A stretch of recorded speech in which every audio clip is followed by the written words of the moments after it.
How are you doing? My name is Alexander Higgins. I'm the author of The American Test, the United States Constitution Gold Standard of the American Social Sciences. I designed this as a course and set of standardized exams for government agencies.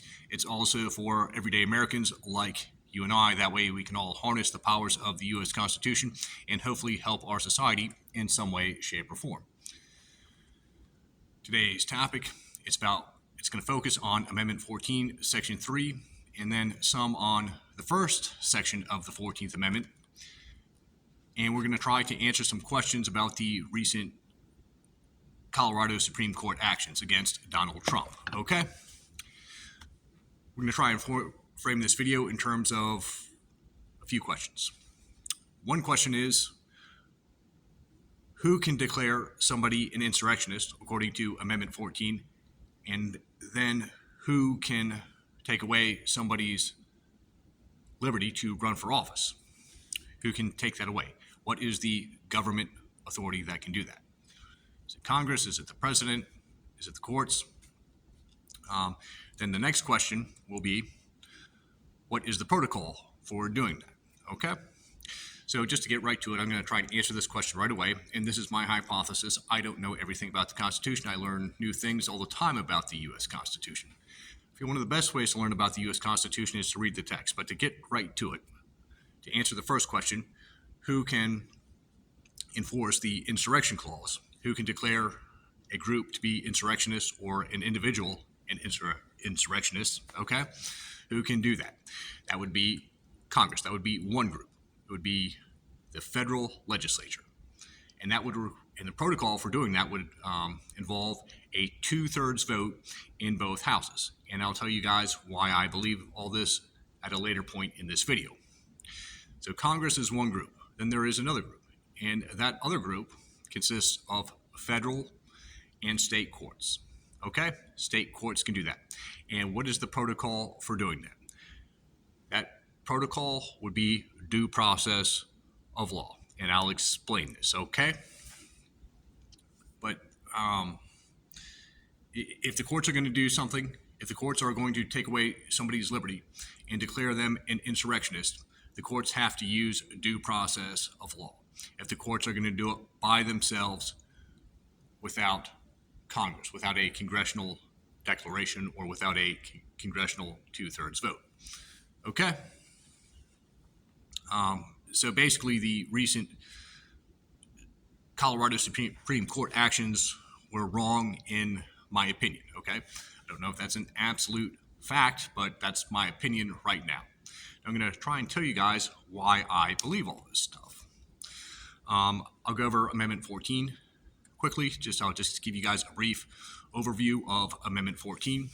Amendment 14 has 5 sections to it. It's a rather large amendment, okay? What's in the first section of the 14th Amendment? In the first section of the 14th Amendment, it has the birthright citizenship clause. Then it also states something about due process. It says, no state shall deprive any person of life, liberty, and property without due process of law. And it puts emphasis on state governments, okay?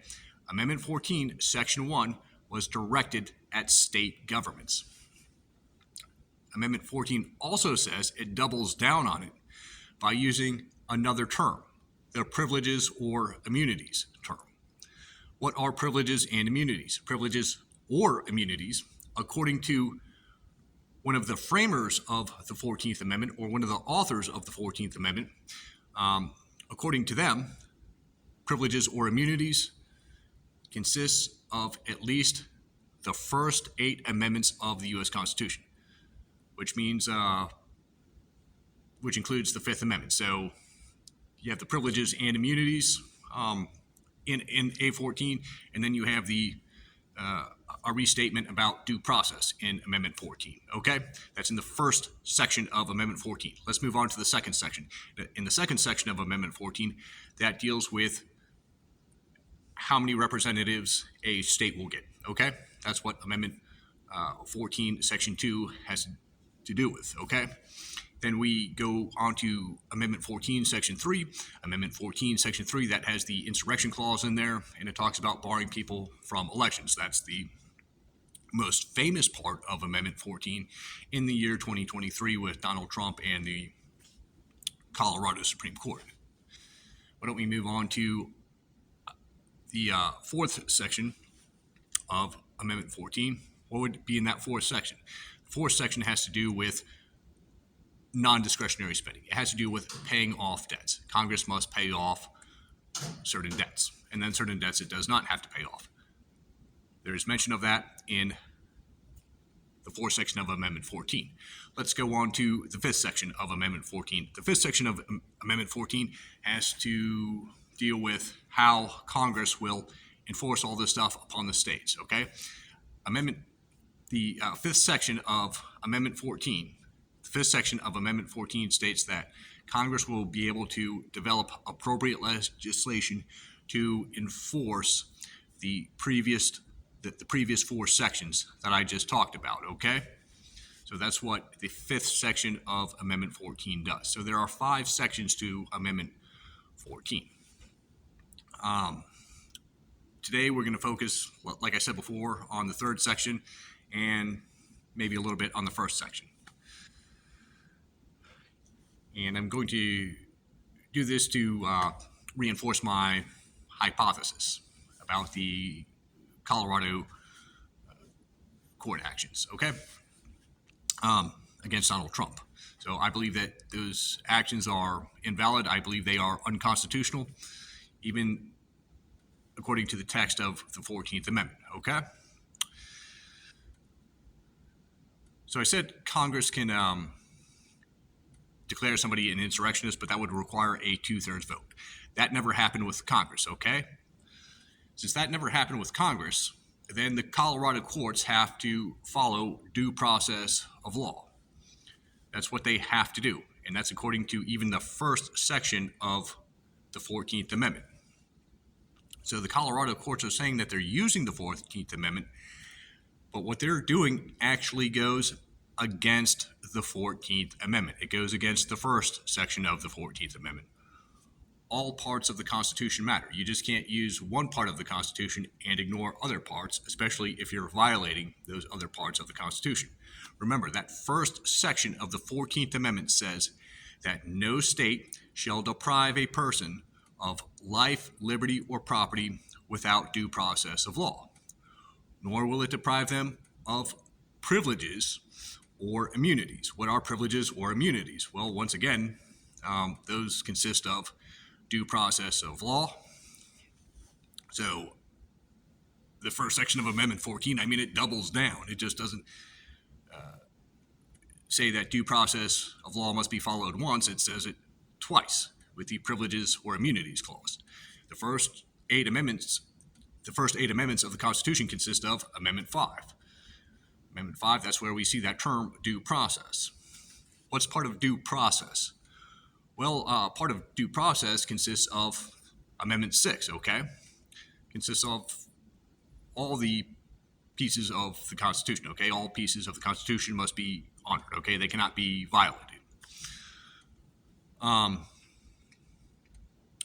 With Amendment 6, that has to do with location. If a person is to be tried and found guilty, they have to be tried and found guilty in the place where their supposed crime happened.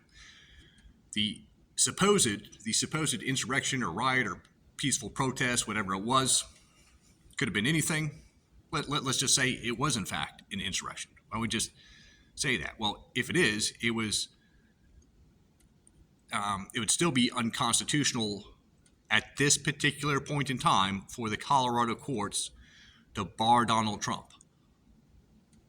Why would that be the case? Because Colorado is 1,500 miles away from Washington, D.C.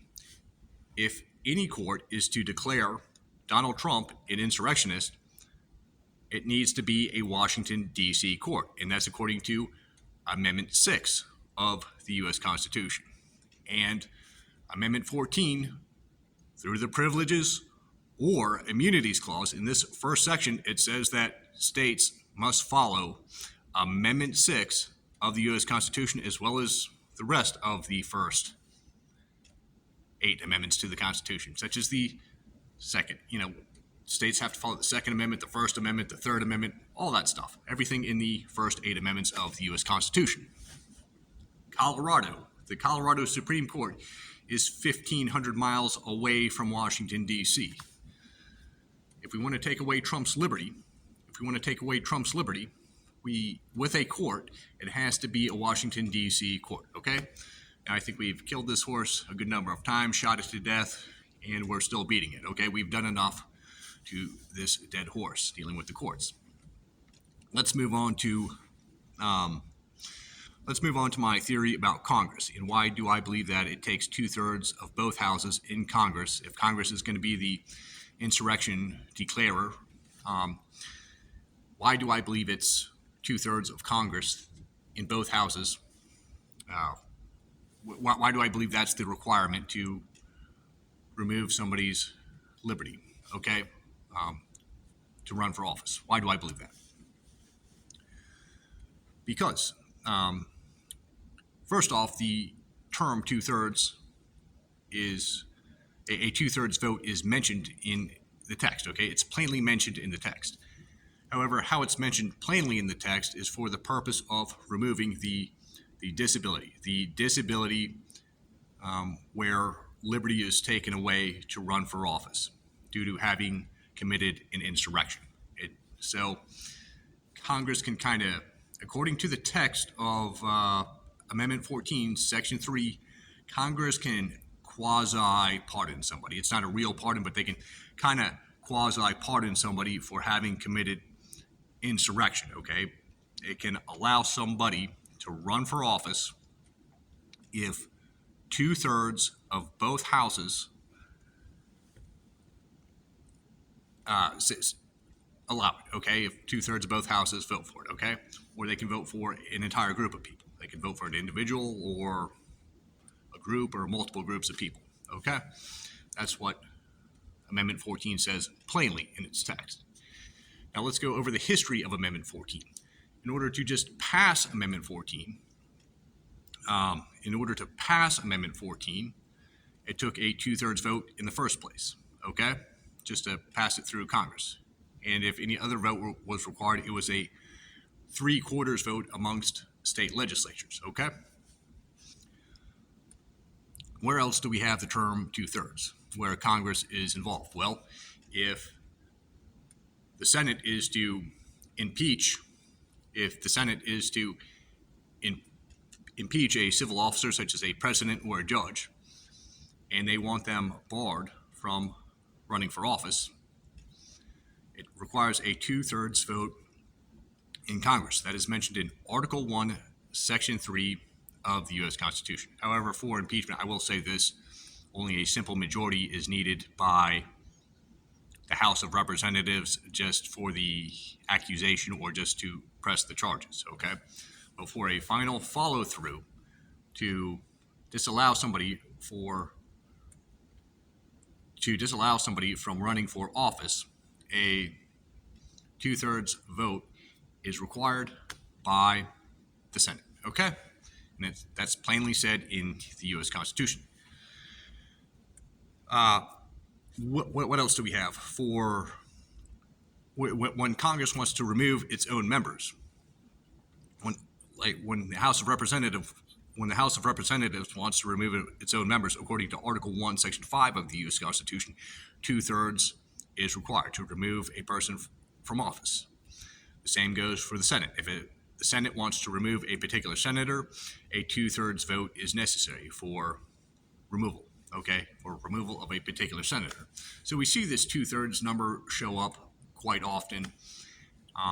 2/3 was brought up in the 14th Amendment. It's mentioned in the text of the 14th Amendment. Then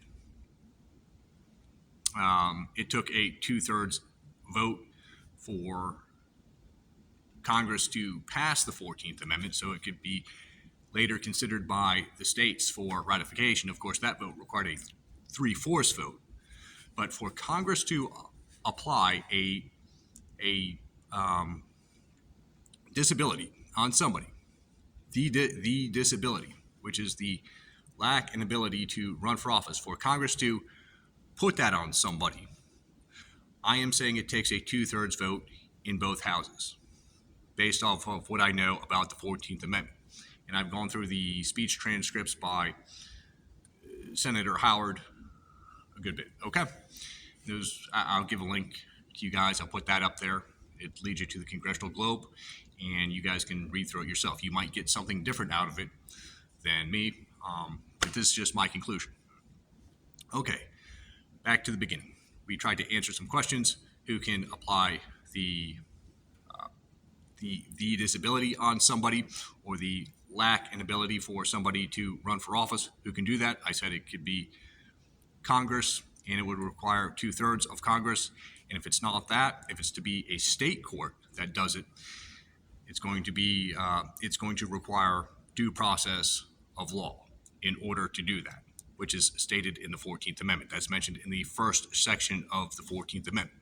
It says it twice in the 14th Amendment, just by plainly stating due process, and then also by mentioning the